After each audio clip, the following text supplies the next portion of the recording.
"Why aren't you eating dinner?" my father-in-law asked, seeing us for the first time in a long time for New Year's. He must have noticed that there was only enough food at the dining room table for 3. "It happens all the time." "What?" My father-in-law looked curiously across the table at my mother-in-law and husband. "What exactly do you mean by it happens all the time?" "A daughter-in-law who can't give her mother-in-law grandchildren would have to be a slave, wouldn't she?"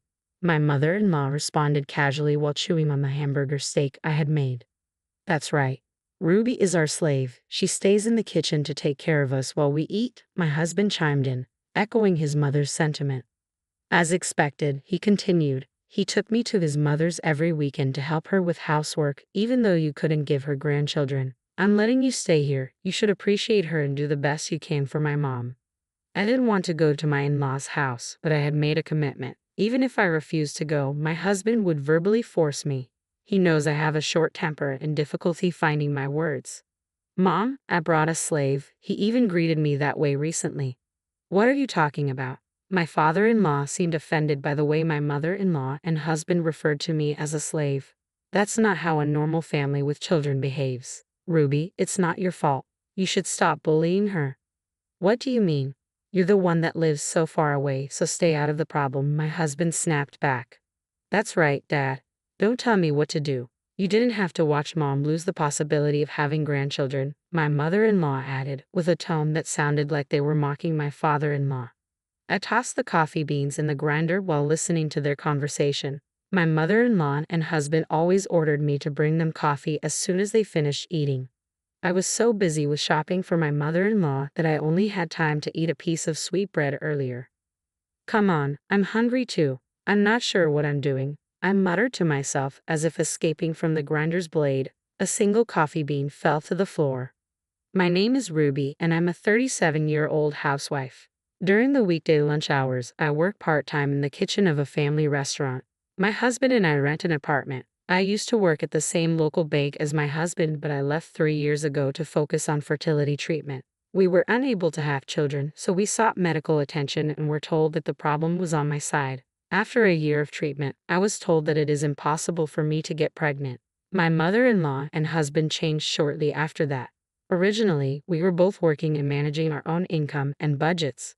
When I decided to leave my job, my husband took on the responsibility of covering our living expenses. He managed our savings, paid the bills for rent and insurance, and started giving me a monthly allowance. At first, we were able to live comfortably on $1,000 a month. However, when we stopped pursuing fertility treatments, my husband suggested we could save money. "Since we don't have fertility treatments anymore, you can save money," were his first words after we made the decision to stop trying to conceive. "Because of the financial burden of the treatment, I've been giving you more money for living expenses, but you don't need it anymore. You can go back to work if you want," he'd added. True to his word, he gradually reduced the amount he gave me, first $800, then $600, and eventually $500 a month. There was a time when I desperately tried to find work, but even then, my mother-in-law interfered. "Working as a full-time employee is not good for a wife," she asserted. "If you don't share the housework, she will divorce you." "So, you're saying I shouldn't work?" I questioned. "Of course, if it's only part-time, then fine. You need to devote yourself to Carl and serve me. You can't even have grandchildren, so it's the least you can do," she replied. Despite enduring painful treatments, I couldn't conceive. My mother-in-law's attitude towards me changed drastically. She'd call me frequently, asking me to run errands, and I worked every weekend at their house. No matter what I did, she found fault and complained incessantly. "Why are you folding laundry like that? Why not put the corners together and fold it correctly and neatly? Do it again," she'd scold, even throwing the laundry onto the floor once. It seemed like she relished in hurting me. One evening after dinner, my father-in-law noticed my distress and offered to take me out for a drink. "I'm going out for a drink. Do you want to join me?" he asked, showing concern for my well-being. His kindness touched me deeply, and I couldn't help but cry. "I saw that, and if you want, you can vent to me," he reassured. He took me to a local bar where we sat across from each other, sharing a beer and a whiskey soda. As we ordered mixed nuts and a salad, his compassionate presence was a welcome relief from the turmoil at home. "I could tell Elizabeth and Carl were being rude to you," my father-in-law began, taking a sip of beer. He listened attentively as I poured out my grievances about how his wife and son had treated me since I stopped fertility treatments. I'm blamed for not being able to have children and am forced to run errands, I confided. My husband wouldn't let me work full-time, and he's reduced my living expenses since we stopped the treatments. Now, he only gives me $500 a month. What I hate most is being called a slave, I continued. Elizabeth is not happy unless she gets her way. She wasn't like this before, but she became selfish after having Carl. She would yell at me so much that I began to dislike her, and now we pretend to be a happy couple. Do you think it's because he doesn't want to be with me? I'm jealous my father-in-law has a place to escape to, I admitted. You're not tough enough to make yourself heard, he observed. Yeah, but venting to you makes me feel better, I admitted gratefully. Good, that makes me happy, he said before we had one more beer and one more whiskey soda before leaving the restaurant. However, as soon as we arrived back home, the situation escalated. I'm back, I announced as I opened the door, only to find my mother-in-law and husband standing there. Dad, did you have a night out with my wife? My husband questioned, eyeing both of us. What? I just invited Ruby for a drink, my father-in-law clarified. What kind of relationship is this that you can go out for drinks together?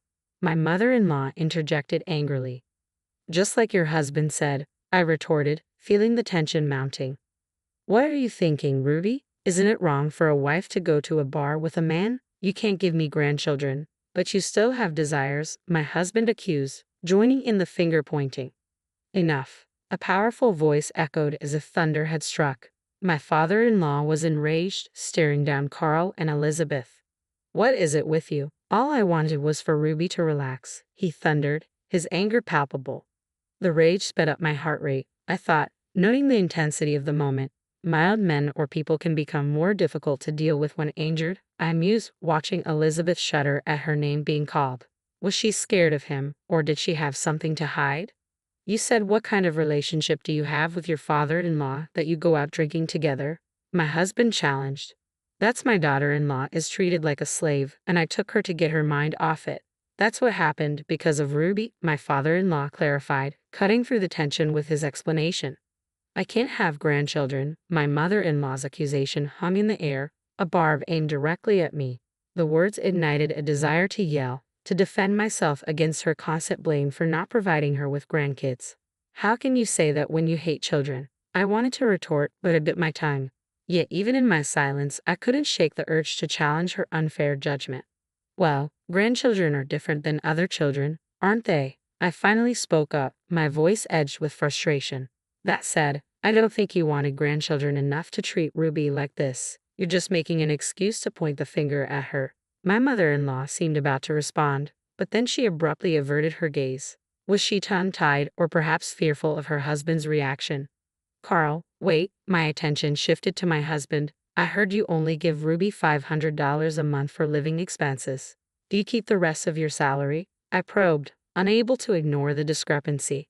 No, I pay rent and insurance, he countered, but his evasive response left room for doubt. As the silence stretched, he seemed unable to conjure a convincing explanation. I came here to discuss our future. Let's get right to it, my father-in-law intervened, leading us to the living room. What do you mean discuss our future? Just sit down, my mother-in-law commanded, her tone imperious.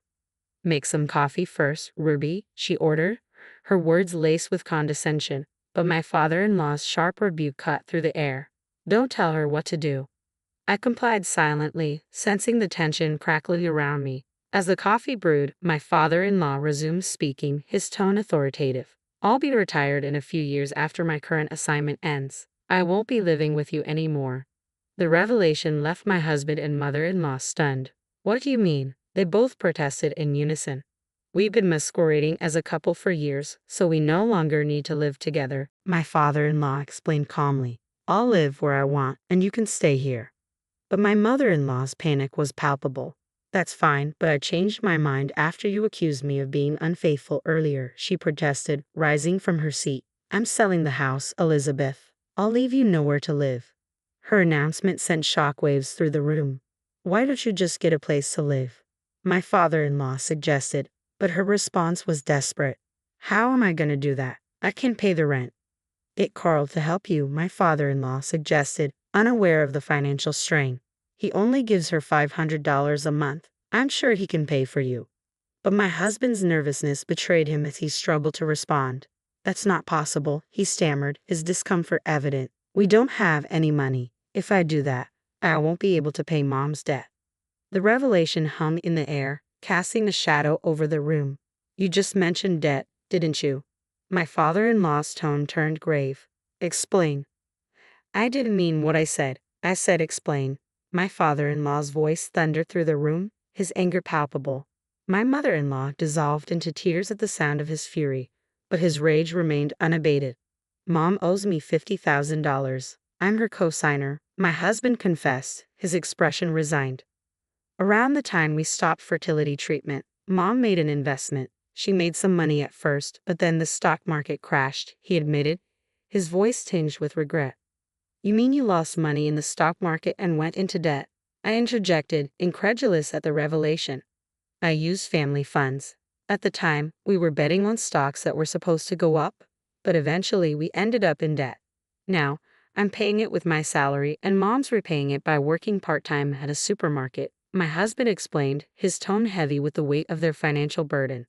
The news caught me off guard. I had never heard anything about stocks or debt. My mother-in-law had lost a significant amount of money in the stock market and had borrowed to compensate for it when I stopped fertility treatment. She must have tried to repay the debt by investing in stocks that were expected to rise. But as they struggled with repayment, those stocks failed to yield returns. Maybe. I couldn't help but voice my thoughts. That's also when you and Carl began treating me like a slave. Ruby, what are you trying to say? Were you just taking it out on me? My mother-in-law challenged, her voice strained. The slave treatment started around the time I stopped fertility treatments. I doubt it's because she wanted a grandchild so badly. But the simple answer is that she was taking it out on me because that was satisfying. I countered, the bitterness evident in my tone. As expected, my mother-in-law remained silent, her guilt hanging heavy in the air. And Carl used the money that he took out of my monthly expenses to pay off his debts. He could save money because there's no fertility treatment. He didn't give me less money for some strange, unknown reason. He just needed the money to repay his mom's debt. I concluded, the pieces of the puzzle falling into place. You stupid idiot. Finally, my father-in-law erupted, his frustration boiling over. Even if it's family money, it's money. I worked for and saved for you, only for you to invest it in stocks without consulting me. To top it all off, you lost it all. What the hell kind of money are you spending? My father-in-law exploded, his frustration boiling over. With those words, he abruptly left the room, as if struck by a sudden realization. We all followed him, wondering what he was up to. What are you doing? My husband questioned as we trailed behind him. Show me Elizabeth's stuff. I'll check what she's buying, my father-in-law demanded, his tone sharp. Stop, Elizabeth cried, her voice tinged with panic, but her husband paid her no heed. He swung open the closet door, revealing a trove of luxury handbags. Rudy, are these bags expensive? They're all luxury items costing over $1,000, my father-in-law remarked, his tone incredulous. As he opened a small drawer in the corner of the closet, an array of accessories greeted our eyes, rings, necklaces, and earrings, some adorned with diamonds, rubies, and other precious stones. Picking up a ring, I noticed the engraving indicating it was made of 18-karat gold. Elizabeth, you bought all these expensive things without telling me? My father-in-law's disappointment was palpable. I'm sorry, but, Elizabeth began, but her husband cut her off with a look of disgust. All this spending, investing in stocks without my permission, and treating Ruby like a slave. Divorce. I want a divorce and I won't take no for an answer, he declared, his voice resolute. But how am I supposed to live? Elizabeth protested, her voice trembling. Talk to Carl. I'll sell this house and land immediately. You can sell these bags and jewelry to pay for the move, my father-in-law retorted, leaving Elizabeth speechless. My husband, no longer wearing his arrogant demeanor, nodded silently, his gaze averted. The next day, my father-in-law presented 2 sets of divorce papers. Here, Ruby. If you want to file for divorce too, he offered, handing one to me. I glanced at my husband, who sighed and turned away. Of course, I wanted a divorce, but more importantly, we wanted alimony from these people. That night, as I lay awake, I pondered the events of the past years. How long had I suffered in silence? What did I want now? I had once yearned for a child, enduring agonizing fertility treatments, only to realize I couldn't conceive. I continued my story, holding back the tears welling in my eyes. All the painful tests and treatments I endured in hopes of becoming a mother seemed futile now. No matter how hard I tried, I couldn't have a baby.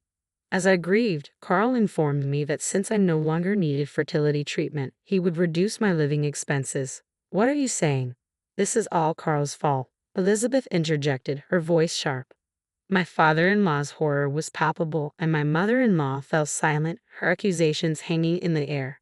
She had blamed me for not giving her a grandchild and then treated me like a slave. Do you know how hard it was for me? I demanded, my frustration boiling over.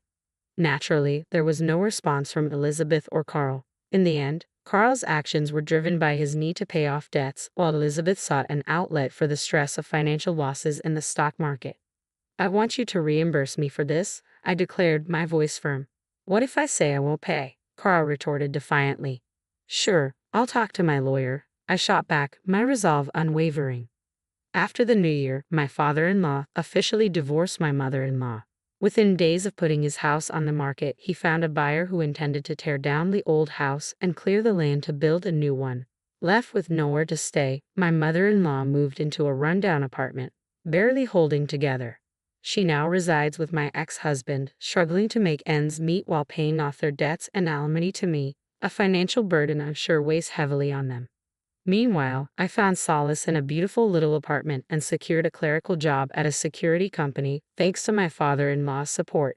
He encouraged me to utilize my accounting knowledge and skills from working at a bank. I want you to be happy. If you ever need help, just tell me anything, he reassured me, his unwavering support a beacon of hope. With my father-in-law by my side, I embarked on this new chapter, determined to shine on my own. As I dressed for my first day of work, I made a promise to myself to embrace this fresh start and forge my path to happiness.